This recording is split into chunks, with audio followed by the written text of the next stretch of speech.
আহলে হাদিসের অনুসরণ করে যারা নামাজ রোজা ইত্যাদি ঈমান আকীদা যেভাবে পোষণ করছে ওটা সবটাই ঠিক আছে। আরো বলবো, আশেপাশে বিভিন্ন মুসলিম গ্রুপ দেখেন, আপনারাও একমত হবেন যে আহলে হাদিস আর সালাফিরা কোরআন সুন্নাহর সবচেয়ে কাছাকাছি। এটা আমি স্বীকার করবো।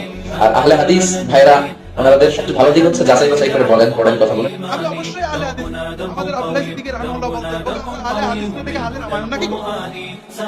এখন পাঁচ সাথে পা মিলাতে গেলে কোনো আহলে হাদিস। আরে ভাই আমরা সবাই আহলে হাদিস, সব ইমাম আহলে হাদিস, একজন ইমাম হাদিসের বাইরে ছিলেন না, ঠিক কিনা? আপনি কেন আলাদা হতে চান? নিজেকে কেন আলাদা করবেন আপনি?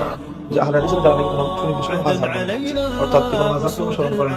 আমাদের ইসলাম ধর্মের যে চারটা প্রধান মাযহাব হচ্ছে হানাফি, মালিকি, শাফিঈ এবং হাম্বলি। এই চার মাযহাবের বাইরে যাদের সরাসরি কোরআন হাদিস থেকে ওনাদের বক্তব্যগুলোকে কালেক্ট করে তারপর আহলে হাদিস।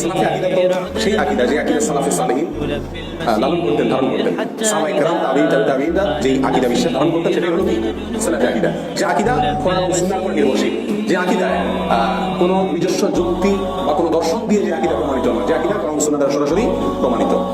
আহলে হাদিস যারা যেটাকে বলে সাহাবাইরা আর আহলে সুন্নাহ ওয়াল জামার অংশ। আহলে হাদিস এক জায়গায় সফল, এদের শ্রোতারা এদের মাহফিলে যায় হাদিস কোরআন শুনতে, এদিক দ্বারা সফল যাই কোক, কিন্তু এরা বাইরে যাবে না, সফল। আমরা এই জায়গায় ব্যর্থ।